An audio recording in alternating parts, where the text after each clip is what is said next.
A stranger stood on my porch, holding my own Purple Heart in his open palm. And the first thing he asked me, why my son let it get sold off for scrap metal money. That's the moment I understood exactly what Marcus had done to me. But we'll get there. Welcome back to Revenge Realm. If you're into true-style stories about family, betrayal, and that moment the quiet ones finally stop staying quiet, hit subscribe. Now let's get into it. 8 months earlier, October. Fayetteville, North Carolina. Name's Walter Callahan. Folks who've known me more than 5 minutes just call me Walt. 74 years old. 2 tours as an Army combat medic, and for 41 years I lived in a brick house with a woman named Margaret. I called her Maggie. Some nights I still talk to her, especially when the apartment gets too quiet. Maggie passed 18 months ago. Ovarian cancer. Fast. At the end, though it didn't feel fast while it was happening. 3 weeks after the funeral, my son Marcus sits across from me at my own kitchen table with a folder full of senior apartment brochures. Tells me the house is too much house for one man. You're rattling around in here, Dad, he says. 4 bedrooms, 2 floors. What happens if you fall on those stairs and nobody hears you for a day? I told him I'd lived in that house longer than he'd been alive, and I planned on dying in it, preferably a long way off. He didn't argue. Marcus never argues. He just comes back a week later with a better folder. By October, I'm standing in a 1-bedroom unit at Cedar Pines Senior Living, watching 2 men I'd never met haul my recliner up a ramp, telling myself, this is temporary. Maggie and I bought that house back in 1979. VA loan, $400 in savings, that was it. Raised 2 kids there. She planted a dogwood by the mailbox the year our daughter Diane was born. And every April when it bloomed, she'd say, Walt, that's you and me all over again. Still coming back around. That tree's probably 30 feet tall now. Blooming for somebody else. So when I say things went into storage, I'm not talking about furniture you could just go replace at a store. I'm talking 41 years of a marriage, packed into cardboard boxes and 1 steel footlocker that had traveled with me since 1968. House sold in November. Closed in December. All of it, my tools, Maggie's china, our wedding albums, my old Army footlocker, went into a storage unit across town. Marcus set the whole thing up himself. I'll handle the payments, Dad, he told me. Auto draft from the account. Don't even think about it. Here's the thing about me. I spent 2 tours pulling 19-year-old kids out of rice paddies with their legs gone. I've never once in my life been scared of hard things. But somewhere between burying my wife and losing my house, I got tired, and tired men trust the wrong people. That's not weakness. That's just what grief does to a man if you let it. So I trusted Marcus. For 8 straight months, I trusted him completely. He actually came by Cedar Pines himself in February. Sat on the edge of my new recliner. Phone buzzing in his pocket the whole visit. Told me business was picking up. Everything was fine. Don't worry about a thing, Dad. Same easy voice he'd always had, the one that used to sell me on things before I'd even finished asking the question. Vanessa waved at me from the kitchenette doorway that day, but never came all the way in, said she had somewhere to be. Though I noticed she looked thinner than last time I'd seen her, and tired in a way that had nothing to do with the weather. I didn't think much of it then. I think about that doorway a lot now. First time I asked about going through my footlocker was March. Called him on a Sunday, said I wanted the key. He said, sure, just slammed at work, give him a couple weeks. That same week I mentioned it to Diane too, just in passing, and she went quiet on the phone a second longer than felt normal before she said, huh, weird, before changing the subject herself. I didn't think much of it at the time. I think about it plenty now, somewhere in there, April. Marcus called me himself for once, which wasn't like him. Small talk that I could tell was building towards something. Then, almost offhand, he asked if I had any cash sitting around I wasn't using, said things were tight for a stretch. He'd pay it back by summer. I sent him $3,000 that week, without asking too many questions. Fathers help their sons. I didn't understand what that phone call actually was until months later, sitting in an attorney's office looking at the real numbers. Every time I asked about the footlocker after that, the reason changed. Work. Travel. Vanessa's mother. By the time May arrived, I'd stopped asking. That was my first real mistake. There's a man at Cedar Pines named Frank Delgado, 2 doors down. Korea vet, sharp as a tack, even at 79. One Thursday over cards, he caught me staring at nothing over my hand of spades and asked what was eating me. I told him about the footlocker, the reasons that kept changing shape. My daughter did something similar to me. Back in '06, he said, setting his cards down slow. The way a man does when he's about to say something he's thought about saying for a while. Told me she was handling my finances so I wouldn't have to worry. Took 2 years to find out handling meant a second mortgage on my house I never signed off on. I trusted the folder more than my own gut, Walt. Don't make my mistake. I asked him what he'd do different if he could do it over. Go look for yourself, he told me. Day 1, not day 700. So the last week of May I called a cab and had the driver take me straight out to that storage facility myself. Young guy at the front counter looks up my name, holds there a second too long, disappears into the back office. Comes back and tells me the account isn't showing active status.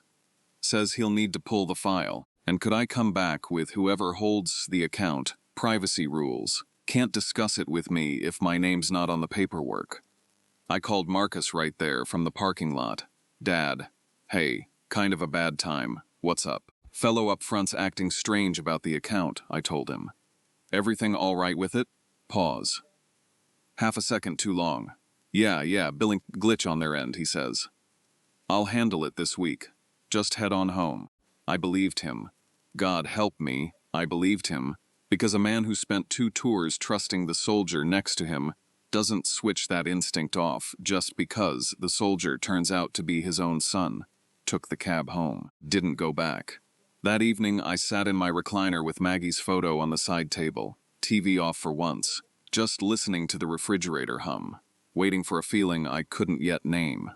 Tuesday, June 4th, 6:12 p.m. I'm watching the evening news, volume up too loud, and somebody knocks on my door.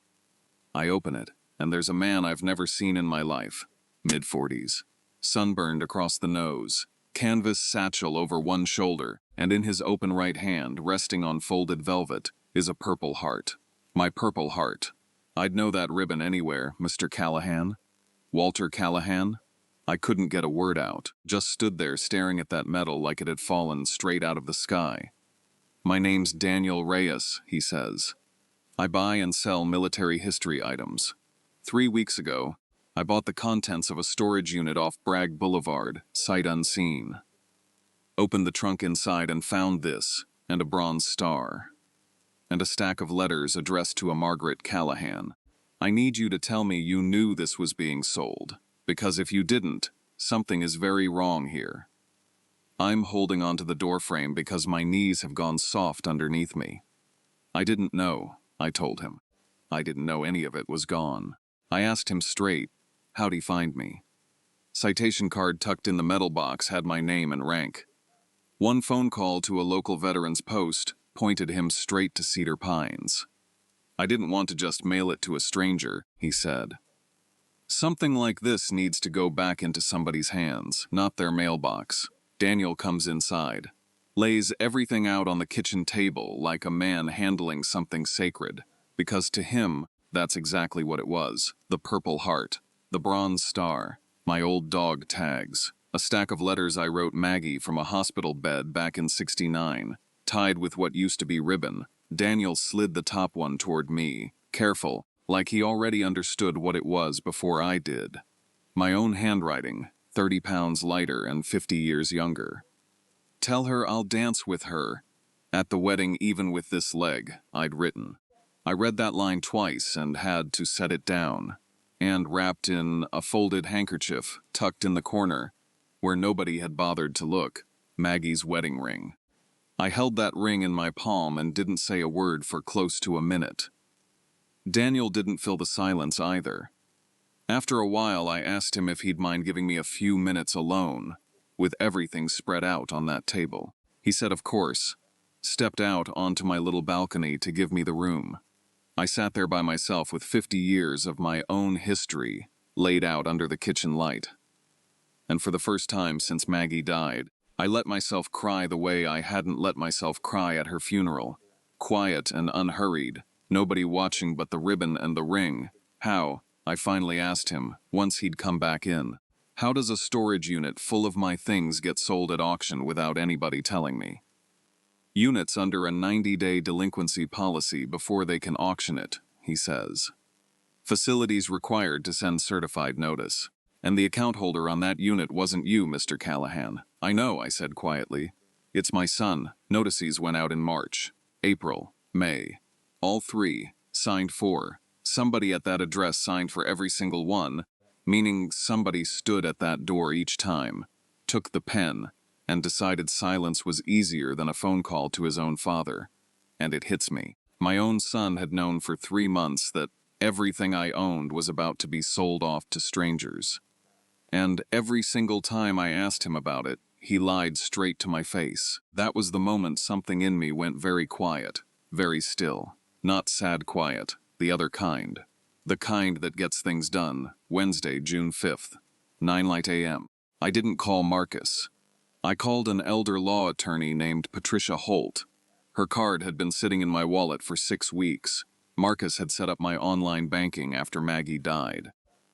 Hadn't looked at a paper statement in over a year. By that afternoon, Patricia's paralegal had pulled 3 months of activity. $14,800 gone, cash withdrawals, a wire transfer to a pawn and jewelry exchange. I sat in Patricia's office, staring at that number, and felt something I hadn't felt since the day Maggie died. The quiet understanding that a piece of my life was gone and was never coming back the same way. If you were sitting where I was, watching your own money vanish into places you never authorized, would you have confronted him face to face, or built your case quietly first, the way I did? I thought about both, only had the nerve for one, and I'm still not entirely sure I picked right. Tell me which one you'd have chosen. I chose quiet. I chose careful. A man who moves first without a plan is usually the one who ends up bleeding. We don't confront him until we have everything. Patricia told me that first week. Every date, every dollar, every signature. The day you sit him down, it needs to already be over. He just doesn't know it yet. I asked her how long that usually takes. Depends on how careful he was, she said. Careless men, a week. Careful men, longer. We'll know which kind he is soon enough. That same week, without telling Patricia or anybody else, I started something of my own. A quiet phone call to my own bank, closing the online access Marcus had set up, opening a new account only I could touch.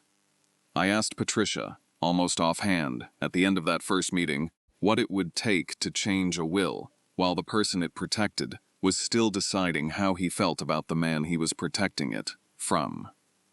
She looked at me a long moment before she answered. Just your signature and 2 witnesses, Mr. Callahan. Takes less time than people think. Whenever you're ready.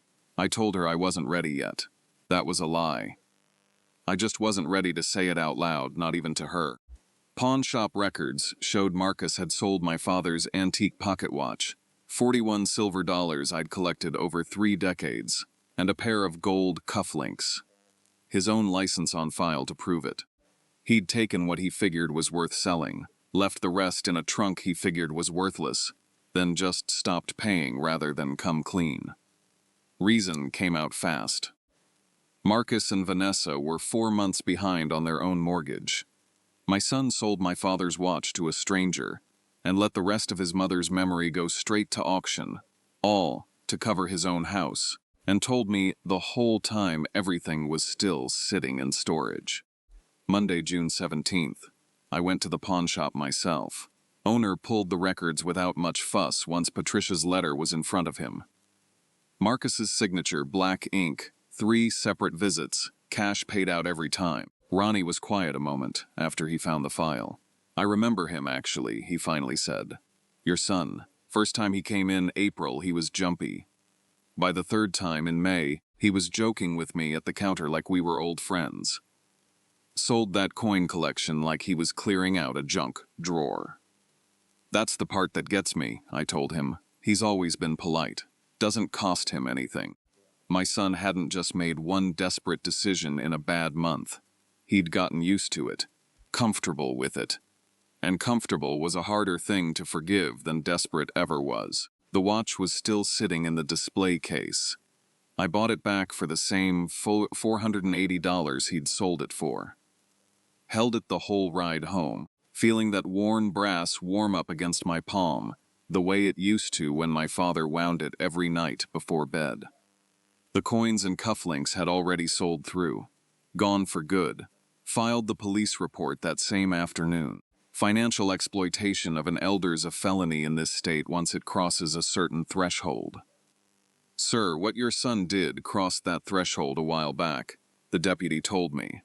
I didn't feel triumphant hearing that. I felt something closer to grief wearing a badge. Thursday, June 20th.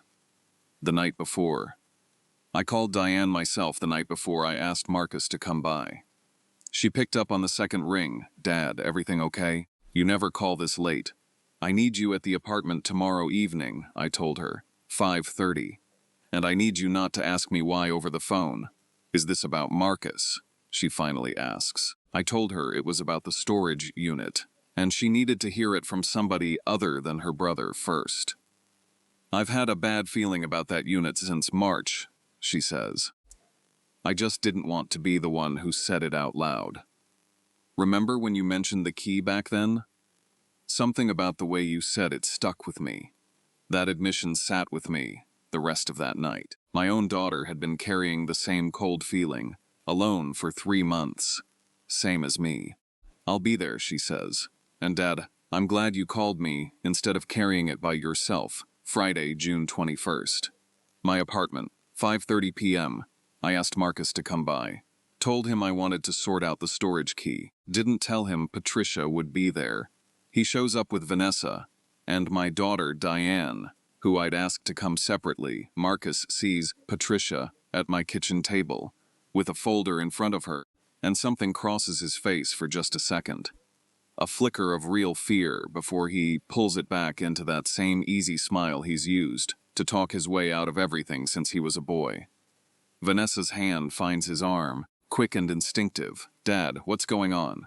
Who's this? Patricia Holt, I said, my attorney. Sit down, son. Patricia slides a timeline across the table. Clean, dated. Merciless stored unit rented in your name, October. Delinquency notices signed for by you, March through May. Unit auctioned. Contents purchased by a third party who's since returned your father's decorations and his late wife's wedding ring, personally. Prior to the auction, you personally sold a watch, a coin collection, and cufflinks belonging to your father. Separately, funds were withdrawn from an account bearing his name and social security number. $19,000, she says. That's everything combined, Marcus. Taken from a 74-year-old man rather than pay $81 a month to keep a storage unit current. Dad, Marcus starts. I was gonna pay it back. I never meant for it to go this far. You thought I wouldn't notice, I said. You could have asked me. I'd have sold that house myself and handed you every dime. Marcus straightened in his chair, chin coming up, shoulders squaring the way they used to right before he'd argue a referee's call at his own Little League games. Come on, Dad, he said. You're making this sound way worse than it is. People downsize their parents all the time. That's not some crime. I was going to sort the money out. You're acting like I robbed a bank. You didn't rob a bank, I said. You robbed me. There's a difference in the law, maybe. There isn't one at this table. He tried again, softer, working the angle he knew best. Dad, come on. We're family. I'll get the watch back. I'll pay you every cent. There's no need for all this. I already have the watch back, I told him. Bought it myself Monday morning. That option was on the table in March. You spent 5 months choosing not to take it. He looked around the table like he was searching for an ally, landed on Diane. Come on, you know how Dad gets, he said. You've talked to him. Back me up here. Diane didn't back him up. She just looked at her plate, and that silence did more damage to him than anything Patricia had said yet. That silence from your sister told me more than any lawyer ever could. I told him. Deanne's gone white. Marcus, she says, is this true? We were going to tell you eventually, Vanessa says. We just didn't want to worry you. Don't, I said. Don't put my wife's name in your mouth to explain why you stole from me. He looks at the table, the way a man looks at something he can't undo. Then I open my own folder. 3 weeks ago, before any of this came out, I'd already started rewriting my will and my power of attorney. New power of attorney, naming Diane. New will, removing Marcus entirely as executor. You're still my son, I said. That part doesn't change. But being my son was never a job that came with unlimited access to what's left of my life, and you treated it like one. Patricia lays out what comes next. Adult Protective Services, already filed. Police report, already filed. Restitution in full, 30 days, or the matter moves straight to formal prosecution. Marcus puts his head in his hands. I was drowning, Dad, he says. It was easier to believe I'd fix it before you found out than to tell you I couldn't handle my own life. I believe you were drowning, I told him. I don't believe drowning's a reason to pull your own father under with you. Diane reaches across the table and takes my hand. Not Marcus's, that told me something too. They sign. Marcus stands to leave. At the door, he stops. Dad, he says, voice catching. Is there any chance you could ever forgive me for this? Forgiveness and trust aren't the same thing, son, I finally said. I might get to the first one someday. The second one, you're gonna have to earn back, one honest year at a time. He walks out. Vanessa follows without a word. Diane stayed behind after Patricia left. Did you know, Dad? She asked. Before tonight, did you already suspect him? I had a feeling since March, I told her. The kind you can't prove and don't want to be right about. Why didn't you call me sooner? She asked. I'd have come. Some part of me kept hoping I was just a tired old man imagining things about his own son, I told her. I didn't want to hand you that kind of doubt about your brother until I had no other choice. We sat a while longer after that, not talking about Marcus at all. Small things. The kind of things a family talks about when it's still got some family left to talk about them with. 2 weeks later, Marcus stood in front of a magistrate at the Cumberland County Courthouse, while an assistant district attorney read the restitution agreement into the record. Wasn't a trial. Patricia made sure of that. But it was public. His name went into a court file any employer, any future landlord could pull with the right request. The magistrate looked at him over her glasses. Mr. Callahan, do you understand the terms of this agreement and the consequences of violating even one of them? Yes, Your Honor, Marcus said, and his voice didn't sound anything like the boy who used to talk his way out of speeding tickets on Loving Drive. I sat in the back row in my one good jacket. Diane sat 2 rows up. He never turned around to see if I was there. I think he already knew. December. 6 months later, his third payment came in late, in August, and he was short with me on the phone about it. By payment 6, in September, something had changed. Shorter calls, less explaining, more just doing what he said he'd do. He came by in person to drop off the 9th payment, told me he and Vanessa had sold the boat, said it hadn't been as hard to let go of as he'd expected, once he actually sat down and thought about what it had cost him to keep it around. That's the first thing you've said to me since June without dressing it up first, I told him. He looked down at the table a moment. Guess I'm out of practice being honest with you, he said. Took me 74 years to learn how to be honest with myself, I told him. You've got time. I want to be clear about something. It isn't forgiveness. Not yet, and maybe not ever all the way. 11 of his 12 payments have come in on time, and I've noticed he doesn't ask me for anything when he calls anymore. Which after 74 years I've learned is its own kind of apology. But I haven't handed him back a key to anything that matters. Some Sundays I still catch myself waiting for the old excuses to come back.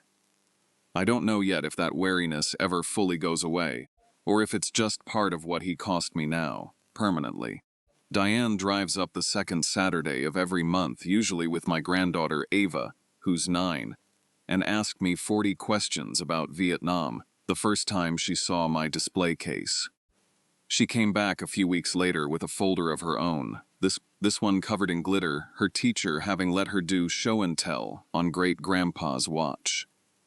She'd drawn a picture of it in gold crayon. They asked if it was really worth almost $500, she told me, proud as anything. I told them it was worth way more than that. I told them it was worth my whole family. The Purple Heart sits right in the center of my display case now, bronze star beside it, and on the top shelf, in a small velvet box that never leaves that case, Maggie's wedding ring, right where I can see it every single morning with my coffee. A stranger once stood on my porch, holding my own history in his open hand, asking me if I knew what my own family had done with it.